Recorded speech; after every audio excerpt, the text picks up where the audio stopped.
Hey Vetrehabbers, welcome to the Business Vetrehabbers Facebook group, Facebook Live with Francisco Maia. Hey Fran, thanks for joining me.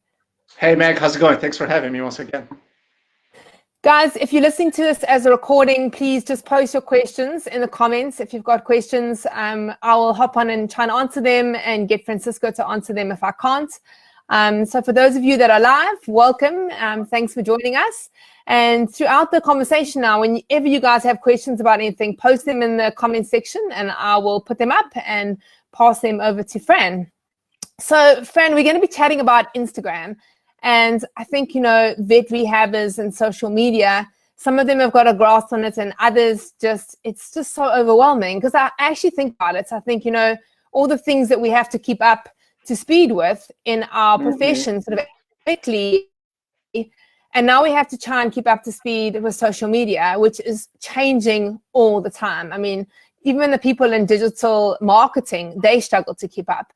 So this is a great topic just to go just an overhaul of Instagram, and so to give them an idea of sort of where they should be focusing on. I love it. Yeah, and I love that I messaged you when you were posting those questions in the group about Instagram, because let me give just a very brief overview for those who do not know me. So I'm a canine physical therapist here in Chicago in the United States, and I've been a canine PT for going to 5 years now.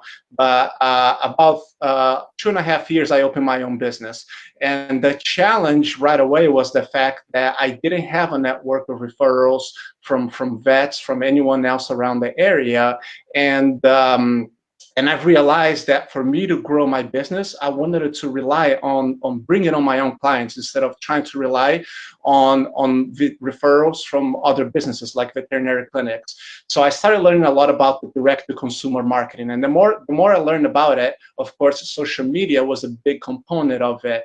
And I gradually realized that Instagram was the social media that I had to be most present, even more than Facebook, just because that's where my audience was. That's where people in the age group, pet owners tend to hang out. That's where people are spending their time, at least the people who I was trying to reach it. So that's why we decided to really build our Instagram page with a lot of emphasis on the things that we're going to be talking about it today. And it has worked, right? It has worked because now we're able to generate business, build relationship with people through an Instagram page. And it's not our #1 social referral by any means.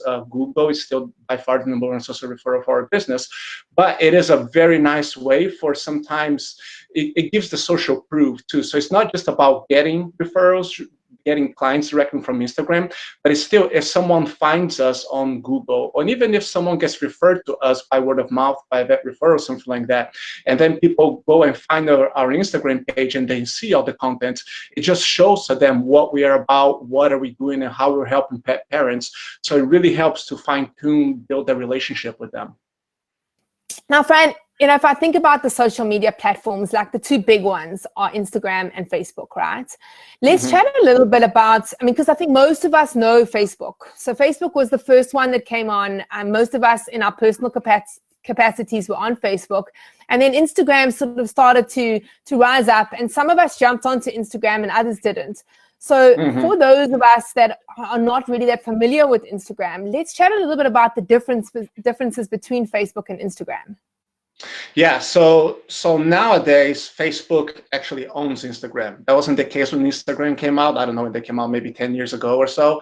But then over years with Instagram achieving success, that's what Facebook and other major companies like Google and so forth do. They buy all these other startups. So Instagram right now is owned by Facebook, but it is a completely different style of platform. And I feel that that's what the mistake a lot of us make, it because we are familiar with Facebook and we try to apply what we know from Facebook to a platform like Instagram, but it is a completely different way of doing things. And you need to recognize that it is a different platform. So for example, Instagram it is a very visually appealing platform. So Instagram started, and still to this day, is a visual appealing platform where it is a lot about the pictures, the videos, the visual component of it.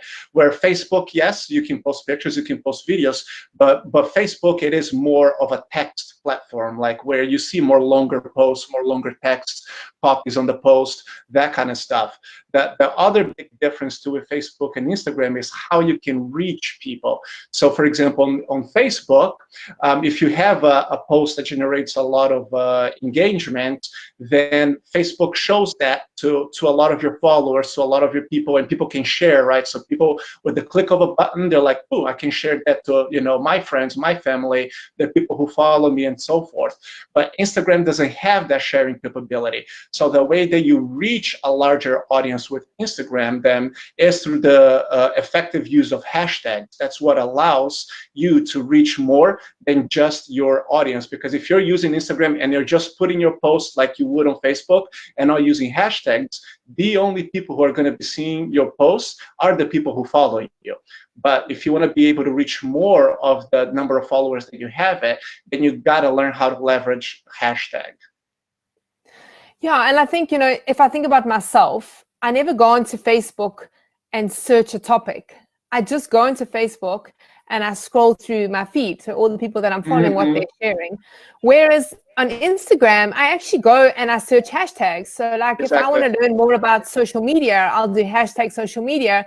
And then I can see other people that are creating stuff, and I find other people through the hashtags. So we're going to chat a lot more about the hashtags. But yeah, there's sort of more of a search function, right? If you're following certain hashtags, then you get to see new people that are creating content about that. Yeah, definitely. And going back a little bit to the fact that you said that nowadays with all these different social media platforms, all these different things, we can, as business owners, especially if we are just a one person or two person show, get very overwhelmed with that, is the fact that if you think about it, over the last 10 years, that has been the biggest differential between small businesses succeeding are platforms like that, right? Like if you were trying to open a canine rehab business 15 years ago, there was no Facebook was around, but it was very, very different than what it is today. There was no social media. Google was there, but it wasn't what it is today. So that's when you would rely more on the traditional marketing of building, the referral network and that kind of stuff, right? But the revolution, if you want to call it, of the social media, of all these platforms, it actually leveled up the playing field. So if you know how to play those components right, then you, as the small one-person, two-person shop, can play on the same playing field as a large multi-specialty hospital who has a whole marketing department with a huge marketing budget and all that kind of stuff, because you're able to leverage these platforms that are designed, for the most part, to help small businesses. That's what those platforms are designed for. Yes, you see big businesses in there, but that's like, the need and greed of Instagram and Facebook and Google is helping small businesses grow, right? So we need to learn how to leverage those different platforms. Do you find the people on Instagram more engaging than on Facebook? Because everything's about engagement now. Like whether you're on social media, you need engagement to get your reach, and the more engaged people are, the better the algorithm favors you. Just from my experience on Instagram, people actually comment. On Facebook, they just look. You might get a like, but you're not.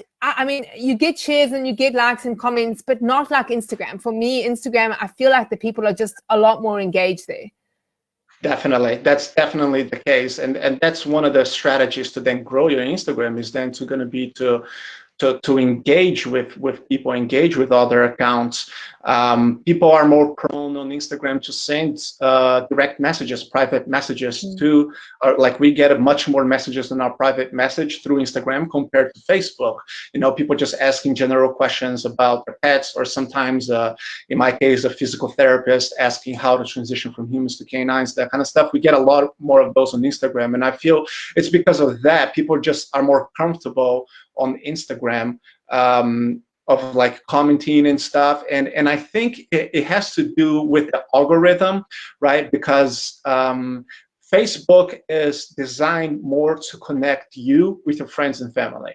That's what Facebook, for the most part, is designed for. So if you are on Facebook and you comment on a post from a business page or something like that, then there is like that comment, sometimes it gets shown to your friends and your family's feeds and stuff. And I feel like sometimes people don't comment because of that, because they don't want to expose themselves, right, on Facebook. Where on Instagram, the feed works differently, so it doesn't get shared. So I feel people have a little bit more privacy, as much privacy as you can have on social media, but people have a little bit more privacy because that comment can only be seen for people who are seeing that exactly post, and it's not going to get shown to your feed or anything like that. And that's the other difference between what you said about people going into Instagram and actually searching for hashtags, searching for things, where you don't necessarily do that on Facebook, because Facebook is going to be more of your connecting with friends, family, old college friends, that kind of stuff, where Instagram, it's more about people connecting to businesses. Yeah, people follow their friends on Instagram and that kind of stuff, but for the majority of the time, people are following businesses that they align to, businesses that they like the content that it gets put out. And that's when I've realized that as a pet industry business, like Instagram is designed for our line of business, because if we're talking about a visually appealing content, there's nothing more visually appealing content on Instagram than pet photos. And we work in Canada, we have no shortage of awesome pet photos, pet videos to be using to go along with our posts. Yeah, I think you're so right, because when we all started on Facebook, we started on there in our personal capacities, getting all our friends to join. And that's the problem, is that, obviously we have business pages, but whatever you're posting and you're sharing, the algorithm for the business pages is a whole lot worse than in your personal capacity. But you actually have in Instagram, when you can actually start fresh. So you have people that follow you that are just interested in what you do. So all the pet owners. And so the stuff that you're putting out there, when they're seeing it, it's actually stuff that's relevant to them. Whereas in our personal capacities, if we share something maybe from our business page, it's a small about people that maybe are our colleagues, that are our friends, but my auntie and all of that, they might be a little bit interested. But that also affects the algorithm. When somebody scrolls past something on Facebook, so there's some great stuff about Instagram. So I'm so glad we're chatting about it. Let's chat about the demographic of the audience. So is it a more younger generation, or sort of are the older people now sort of moving on to Instagram? It's definitely younger crowd than Facebook, and that's why it's important to know who is your target audience, right? And when we're talking about developing marketing strategies and so forth, when I'm working with my students on my business mentorship program, we spend the first 3 weeks just developing our target audience and who we're talking to, because that's going to determine not only your message, but the platforms that you're going to be using, right? So for example, Facebook tends to cover a more wider base, but for the most part, Facebook at this point, it has taken a more older population that spends more time on Facebook. And older, I mean by people in their 30s, that started Facebook in college and kept up and so forth. And then the audience that has grown the most on Facebook over the last few years are actually the 50s and 60s plus, because a lot of them realized that it was a great way for them to keep up with their grandkids, for them to see what their family was posting. So if your target audience, if you live, let's say in a city in the United States where it's more of like a retirement kind of place, and so majority of the pet owners who you're going to be targeting are more of their retirement age, then maybe Facebook is platform that you should be paying more attention than Instagram. But for example, for me, what I've realized is that being here in Chicago, my audience, my target audience are people under 30s and 40s for the most part.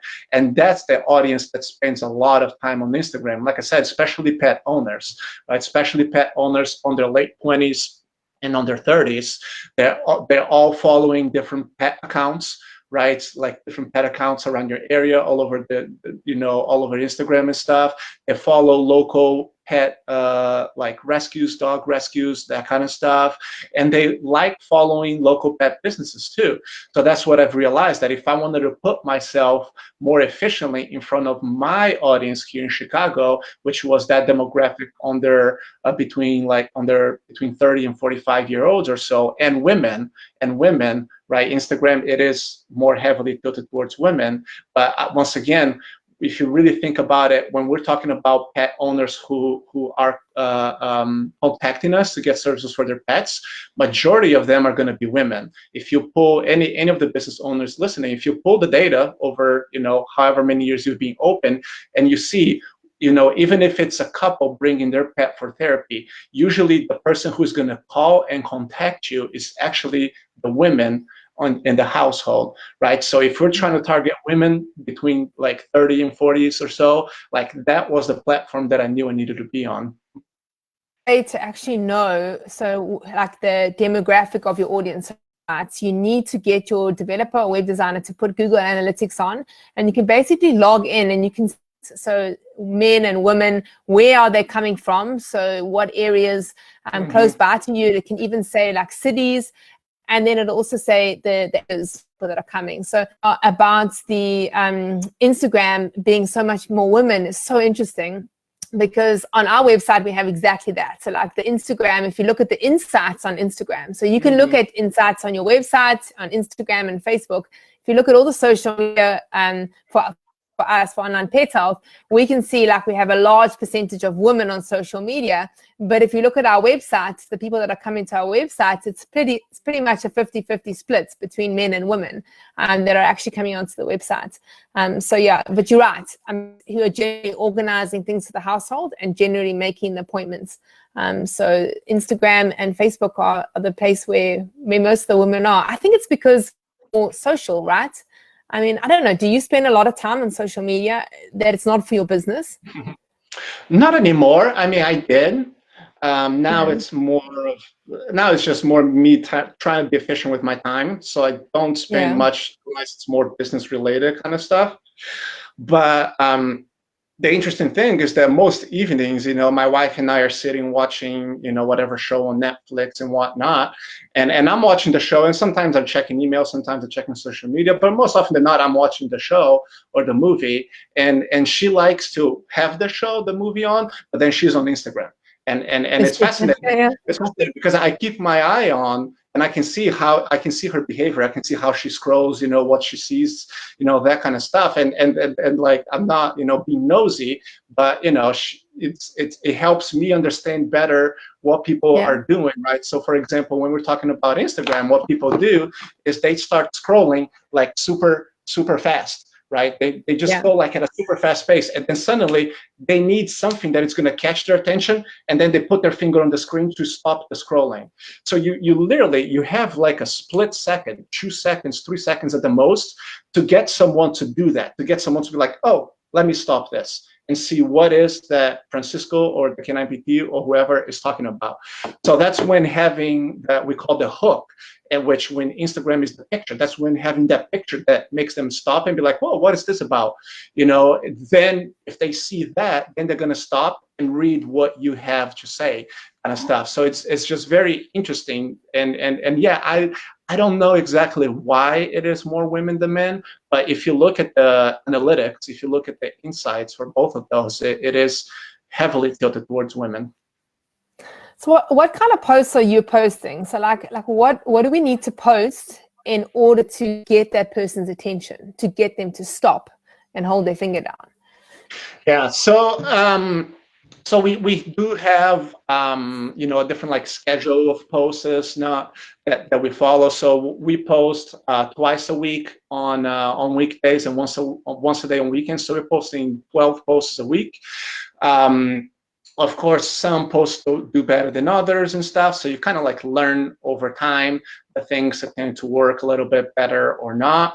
But the major thing that it's usually going to get people's attention is either the picture or the video itself, or the first 3 to 4 words on the copy, right? And that's where the hook needs to be. So you need to create something that is going to make people stop the scrolling of the feed and hit that little more button underneath it, so that way it opens up for them to read the whole post. And it's a try and error kind of thing, and sometimes things that didn't do well last month do well this month kind of stuff. Some posts do better than others, but it's just sometimes seeing what works for your audience. But it ties back to what you were saying, that for any of these platforms to work, for any marketing plan to work, like you gotta start with developing your audience and knowing who you're talking to. That's gotta be the starting point of anything. Otherwise, you're just gonna be shooting blanks. You're just going to be shooting blanks and try to find out what sticks.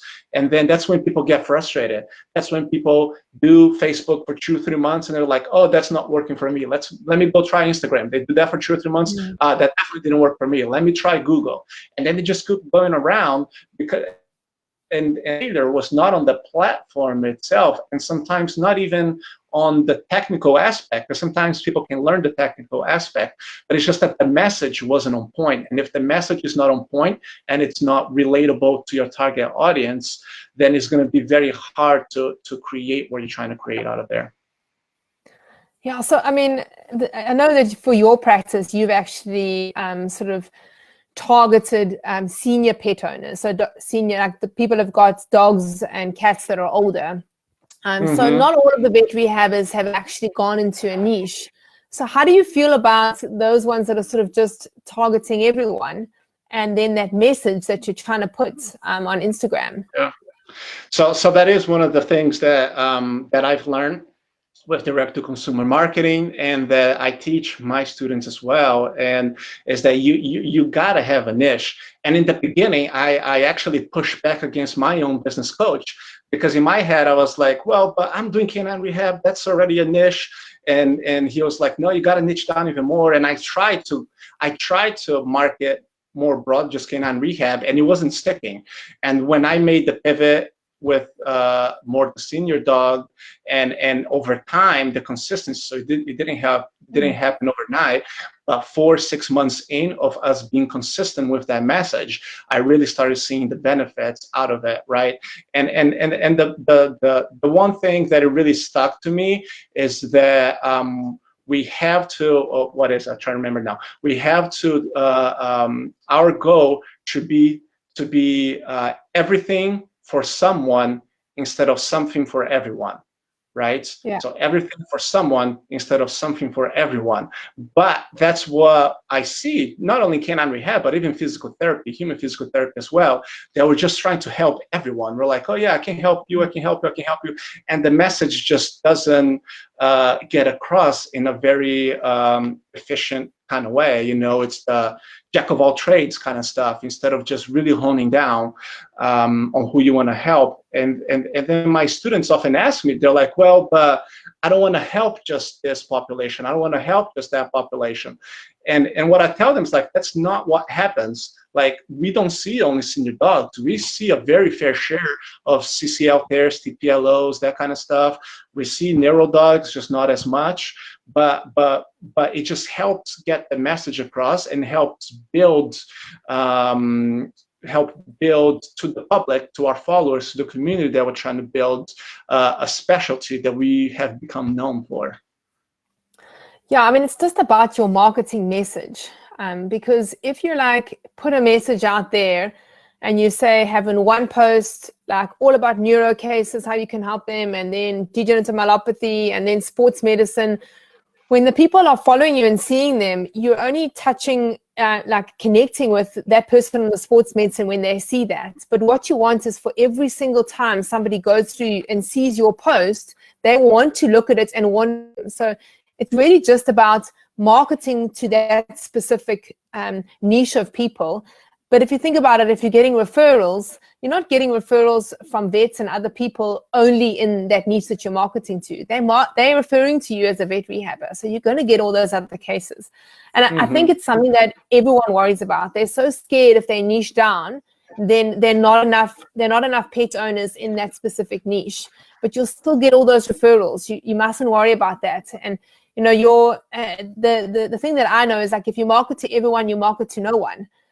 So when you have this sort of broad thing, it doesn't connect with anyone. When you're putting those messages out, you're trying to just say, oh, I do this and I do this and I do this. And that's often the adverts that you see. A lot of vet rehabbers, they'll put in adverts and they'll be like, I treat cats and rabbits and horses, and especially if they do everything, then everyone's thinking, I don't really know whether you can actually help me. My dog has osteoarthritis. So I mean, osteoarthritis is a great niche because it's obviously quite a big one. So yeah, but there are loads of other niches. I mean, so your students, what are some of the other niches that they've tapped into? Yeah, so some of them have gone into the geriatric population too. Some are targeting more like become known as the person to treat CCL pairs, PPLOs, that kind of stuff.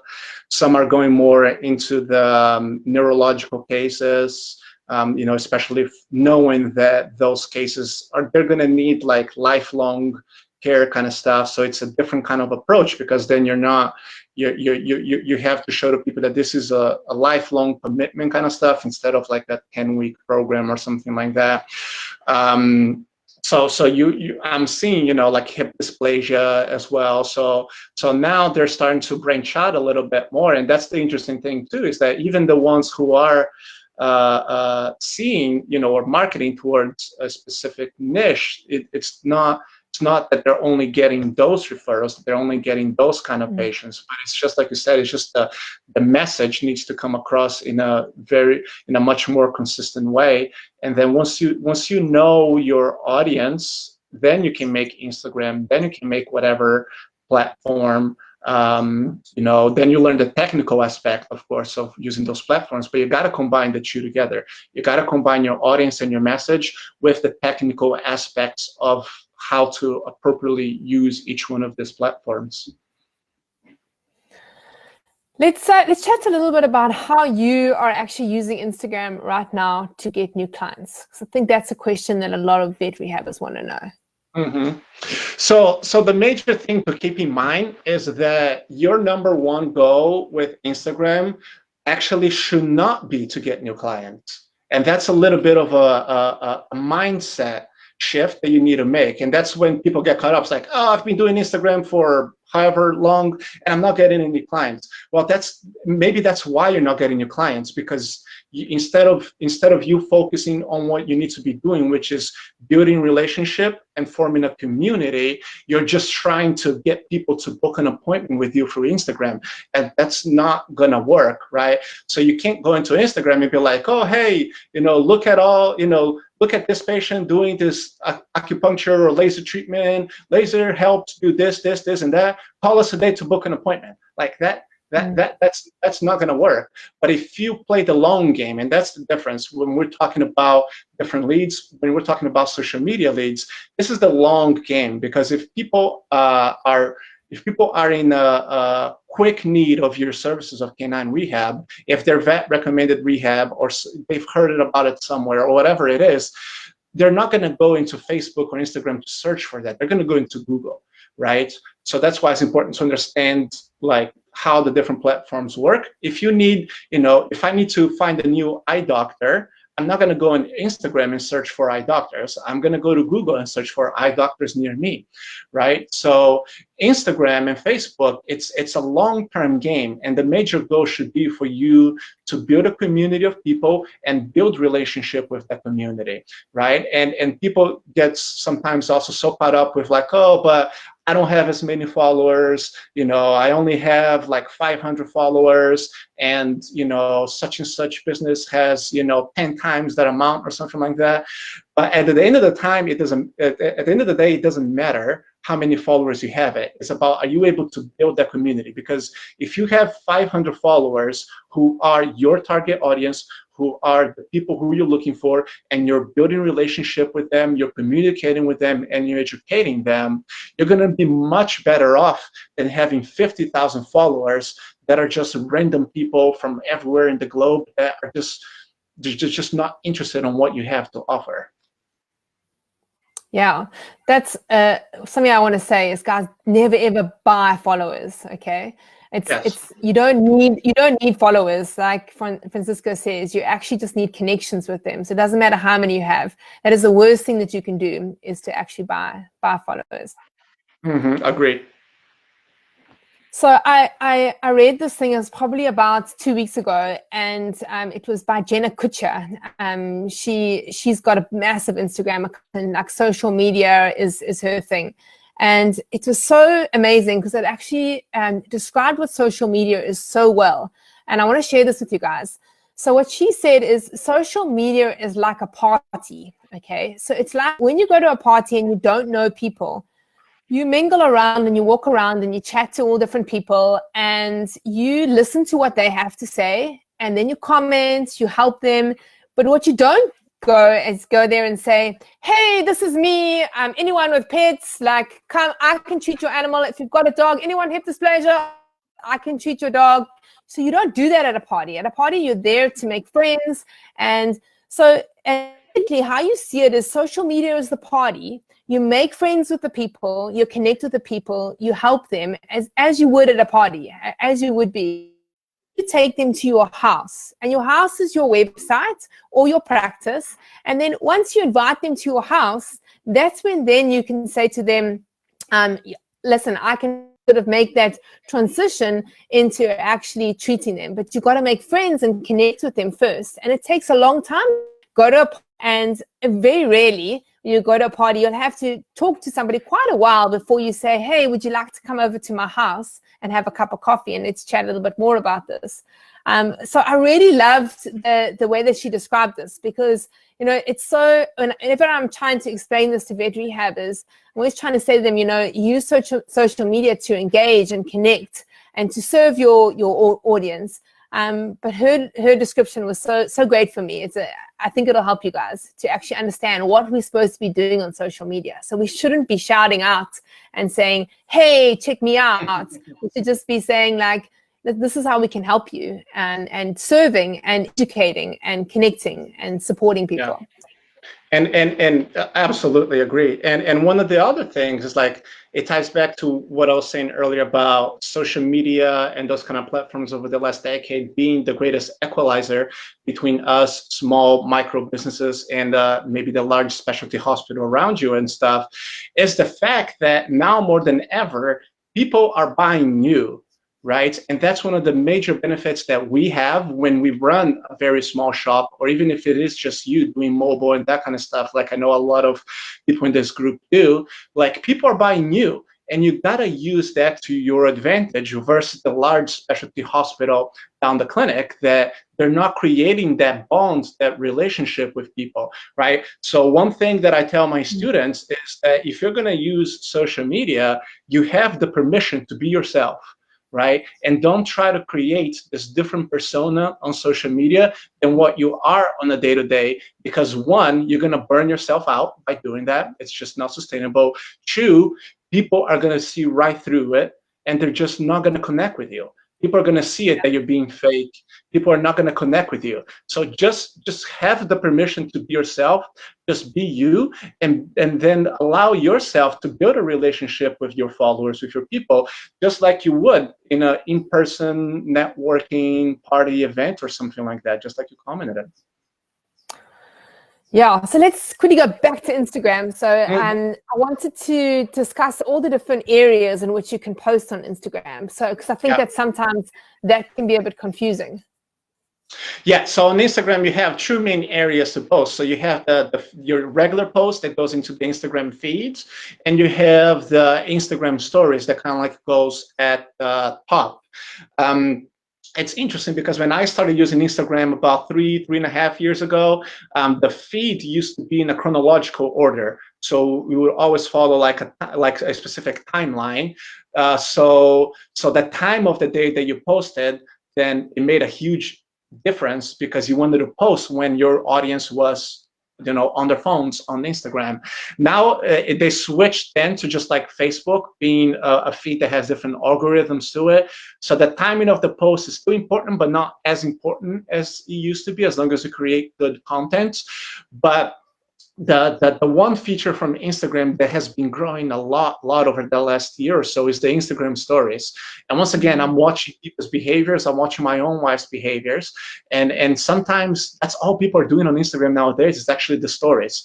They go through the feed and stuff, but they're actually spending more time on the stories. And the reason behind it is that the stories usually give a more in-depth connection with the account, with the business that you're trying to follow, because usually, you can post a more like behind the scenes post kind of stuff. You can post like a funny, kind of thing, like a quick video of like you working with a patient that day, and you can put different, little like fun stickers, write stuff on it and that kind of stuff, where that's what a lot of people have been enjoying more and more, is just scroll through the stories. And the Instagram stories, every time you post a new story, right? So it goes on a horizontal bar at the top of your phone. Every time you post a new Instagram story, your little icon, your little Instagram story thing goes to the front. So then the timing does matter, because if you want to be at the front of like people's little Instagram stories feed kind of stuff, you need to be posting those throughout the day. You need to be posting those during the times that your audience is more than likely to be using the platform. Yeah, and obviously the cool thing is that you can post a feed. So in your feed, you can post a post, and then you can share that to stories. But then you can also create stories that are not actually in your feed. So like the feed you keep for like sort of more the visual type of content. And the stories is a great way to show your personality. So, and it's also only there for 24 hours. So, you can do something. And so like, I mean, a lot of the Vetrehabbers that are a little bit shy to go onto Facebook Live, I say to them, start doing Instagram stories, because it's a way in which you can start doing something and putting it out there, and then getting some feedback and get a little bit braver. And it's gone in 24 hours. So you don't have to worry about it. Obviously with Facebook Live, if you choose to, it can be live forever. And you can create, I love it.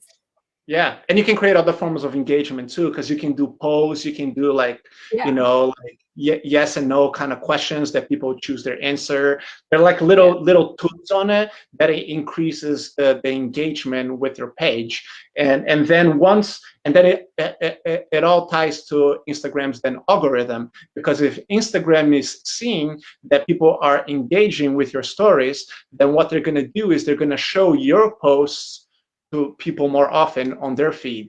So that's why it's important to find that balance between using both of those if you're trying to improve your reach, improve your engagement on your regular posts.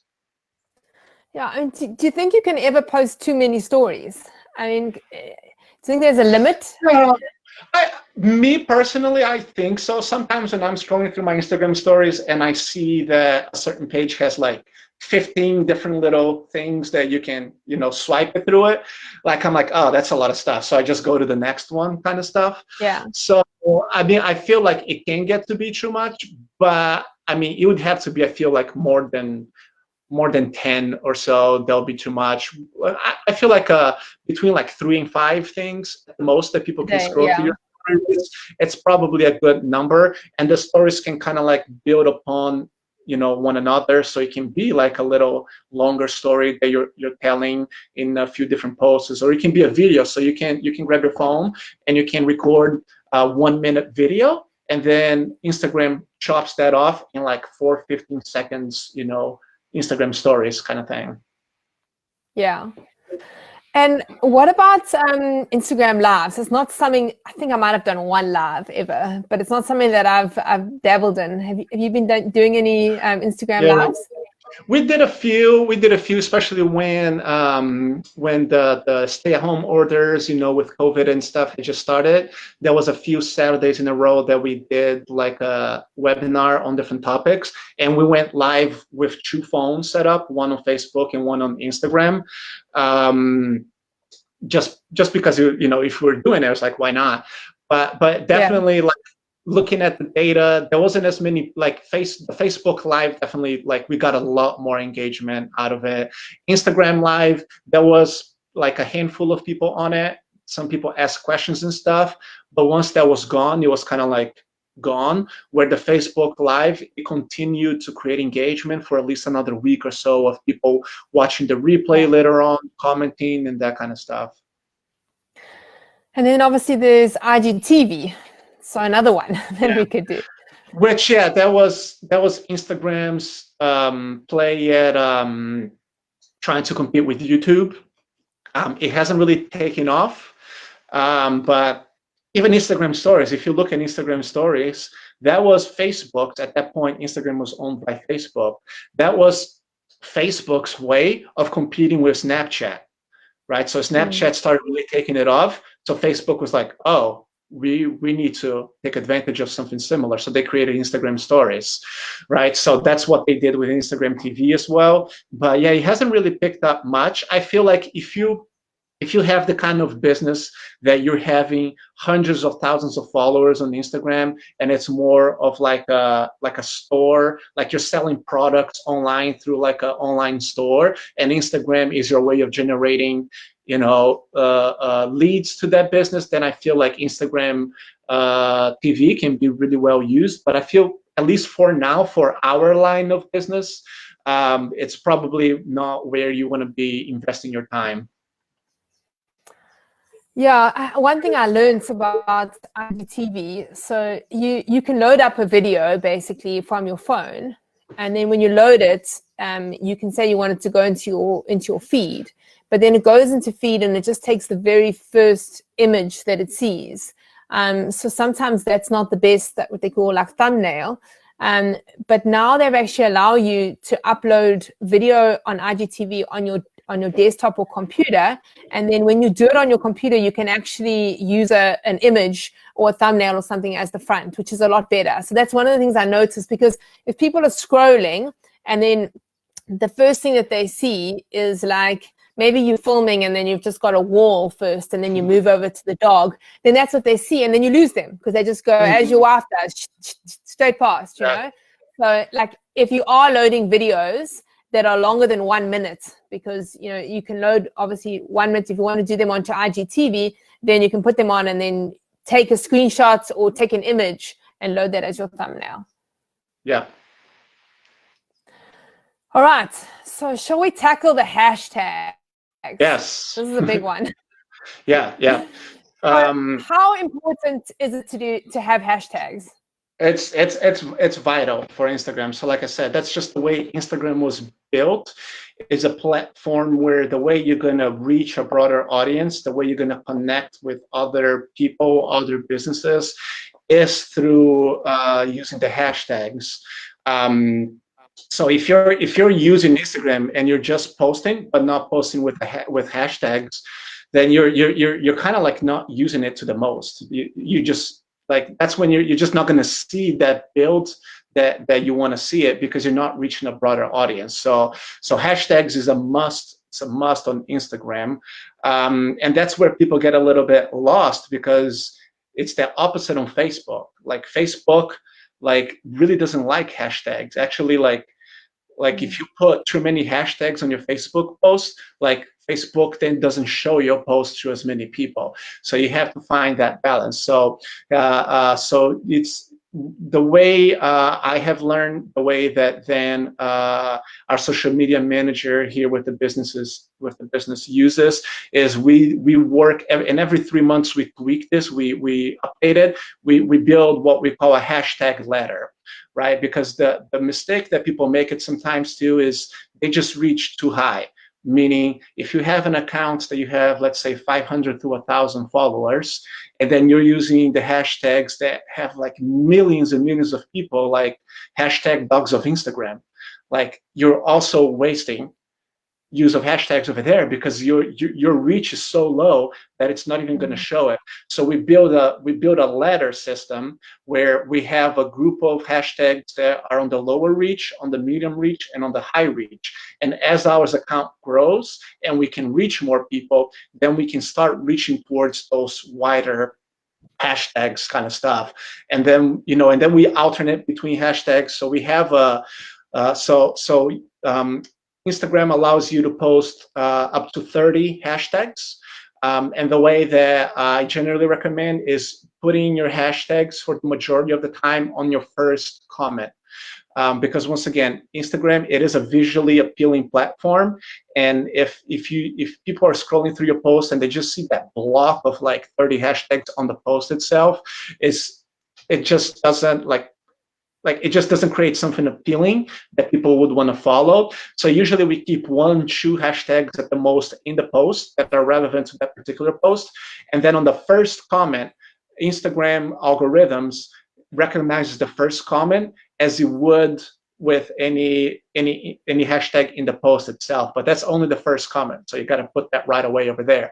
And we have a hashtag ladder of 150 hashtags, and we pretty much alternate between the different groups of low, medium, and high reach. So that way, we're posting 12 times a week. So we're not using the same group every time. We're mix and matching kind of stuff.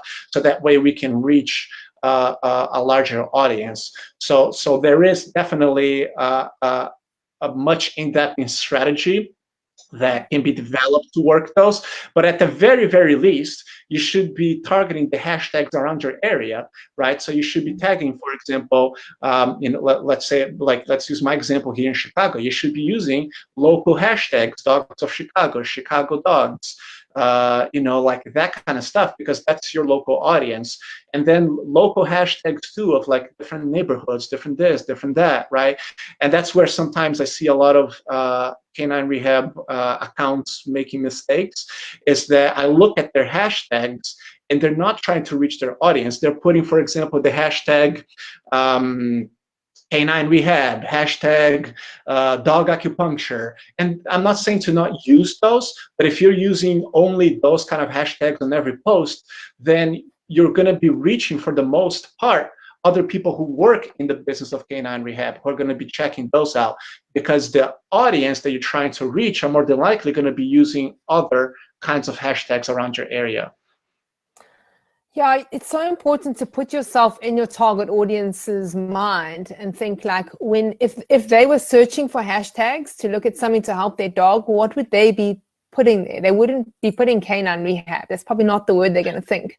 And that's the challenge. And that's why it's so important to know your target audience, because then you know what they're actually searching for. And who are they, like what hashtags are they following? So like, let's say you were targeting agility dogs, then there are loads of hashtags around fitness and all the things that they would be following.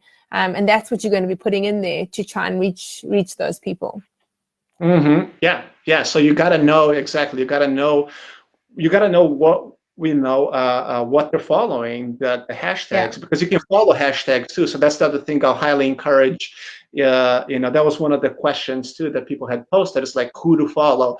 So not only you as the clinic, business Instagram account, you should follow, maybe you should definitely be following your clients, your target audience, pet accounts, that are around on Instagram, especially pet accounts around you.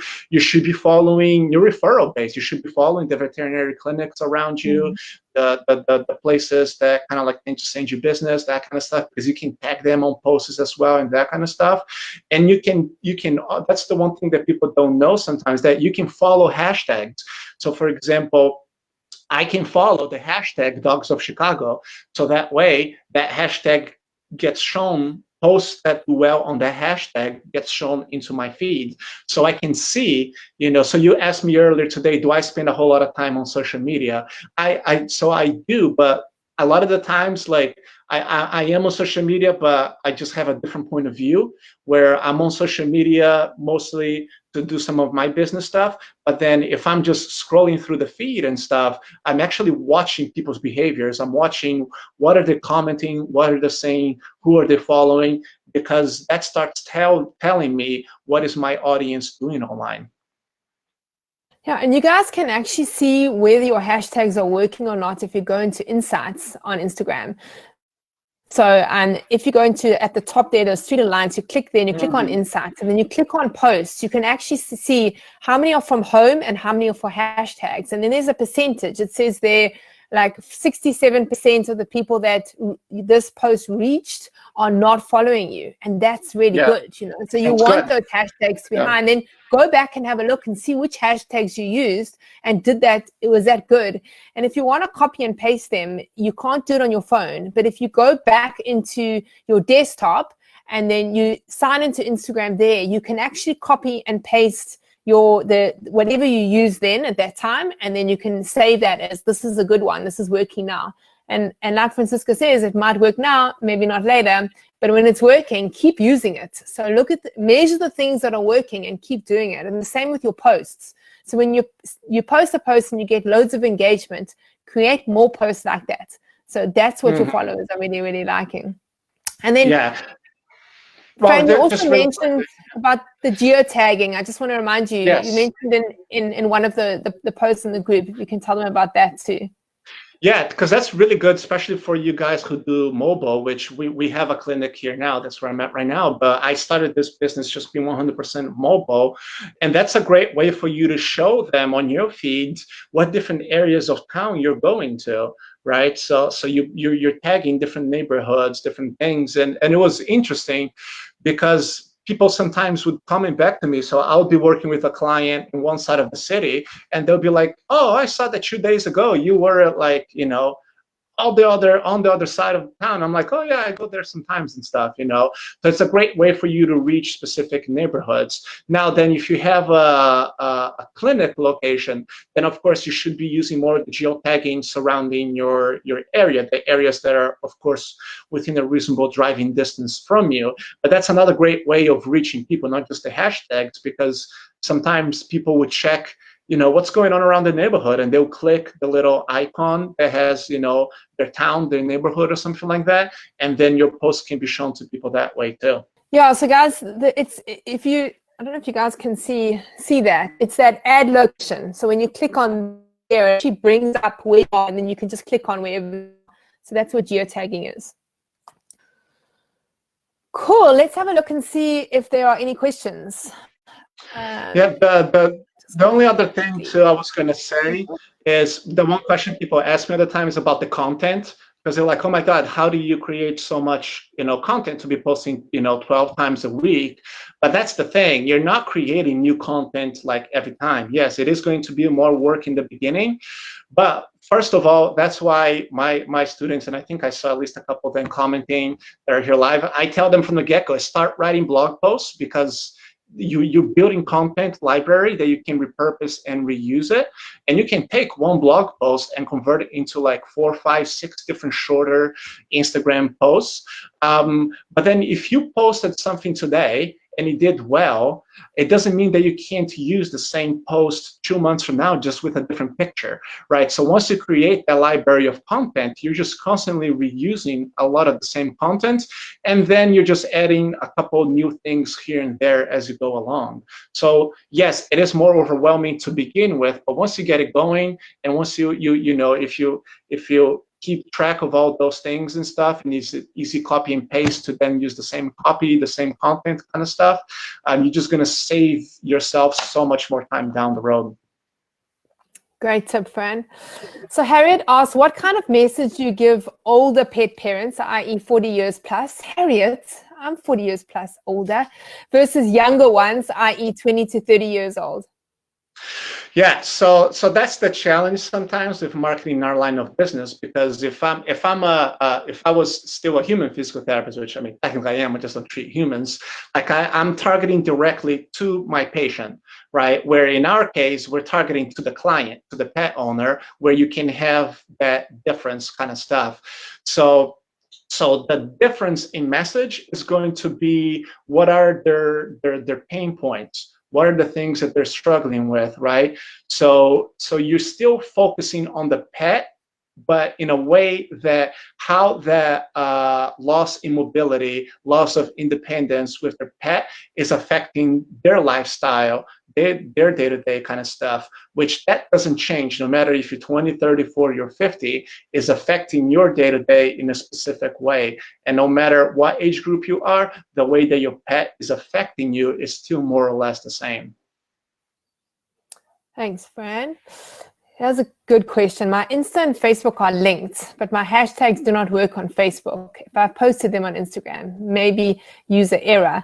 So this is like if you sometimes post on Insta and then you just click that button to post on Facebook, and especially if you say, like if you put all those 30 hashtags in, then it comes up on Facebook and looks dreadful on your feed. Yeah. I mean, we chatted a little bit about putting different content actually, because it's not exactly the same. I mean, if somebody is doing this to save time, what do you recommend? So that's why I'm a big fan of using the hashtags on the first comment on Instagram, because you're right. The one way to save time is you when you post something on Instagram, you just click the button that automatically shares the same post to Facebook. The downside is that all those hashtags that you put in the post usually go along with it, right? So in case of the question, who we can't see here on the screen, at least the name, that might be an error because usually those hashtags go along. And that's when you see posts on Facebook, they have 20, 25, 30 hashtags. And like Megan said, it just doesn't look that well on Facebook. But then if you just share your regular post from Instagram to Facebook, and then you go in and you do put your hashtags on the first comment of your post on Instagram, then you are avoiding that issue as well. Okay, cool. So let's go on to the next question. Somebody actually asked, they sent me a WhatsApp, which I saw now, is asking about using scheduling platforms. So like Later and Hootsuite, that can also help, obviously, if you are wanting to schedule to Instagram and Facebook. Yeah, so there's a couple different platforms, and my social media manager, she played around with a few of them to see which one she likes better. And we are using Buffer right now to do a lot of our posts, but there's Hootsuite as well. There's another one I'm forgetting. So there's quite a few different platforms out there that do help save quite a bit of time for sure. Somebody asked, is it worth going back and over past posts and updating hashtags? No, not Good really, question. because it's a good question, but the time that it's going to take you to do that, it's not like that. It's not like those posts are going to get shared again. Now, what you can do is just use the same copy and just post it again, but then with hashtags. That if you want to do that, that'll probably be a better way. That would be the best way to go about it. Great. Last one. Being new to Instagram and never having used the understood hashtag, should I use hashtag with largest or smallest posts? I mean, you should use a hashtag with every post, regardless, right? And like I said, then you just put the hashtag on the first comment kind of stuff. And then like I alluded to earlier with the way that we develop our hashtag letter is you're trying to reach hashtag groups in different sizes. So you have hashtags that have less than 1,000 posts, hashtags 1 to 5,000, 5,000 to 25,000, and so forth. So that way we try to make it into like different levels of low, medium, and high engagement hashtags. Awesome, Fran. Fran, thanks so much for your time. But before we end, you've actually created all of this and put this into an awesome course for Vetrehabbers. It's called Your Instagram Secrets. Can you tell us a little about your... Yeah, so we'll post a link to the course, and there is the coupon code Vetrehabber for 20% off, but it does expire at the end of this month, at the end of May. But the course came about, my social media and I started developing that course late last year. And it was because so many people were reaching to us, wanted to learn more about the way we do, our Instagram and stuff, because a lot of canine rehab clinics follow us because they see how we're doing things that they're trying to learn. So then we're like, you know what, let's create something, so that's what we did it. So it's a go at your own pace course. You have access to the content, lifetime. So it's not like you only have a certain, access for the next 30 days or something like that. And even in the future, whenever we post any updates to the course and so forth, you have access to those updates as well. But basically with the course, we're teaching you all the technical aspects of how to appropriately use Instagram, how to go about creating engagement, how to go about developing your hashtag system, how to save you time with posting all those hashtags, right? Because you you shouldn't be typing all those hashtags all the time, like using different platforms. So we go through a variety of different ways that we have used Instagram stories as well, all those different things, all the different components. It's all in a one-stop kind of thing where me and Sonia teach you how we have used that for our own business. Awesome, Fran. Thank you so much, and thank you for your time. Thanks to all of you that have come online live and listened to us. If those of you are watching this recording, post your comments below, and we'll do our best to get to them and answer them. Cool, Fran. I think you've got some patience to treat.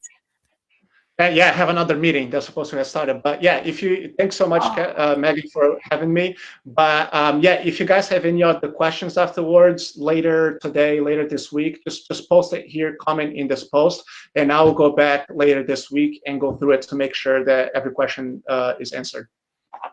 Thanks so much, Fran. All right. Cheers, guys. Thanks for joining us. Bye. Bye.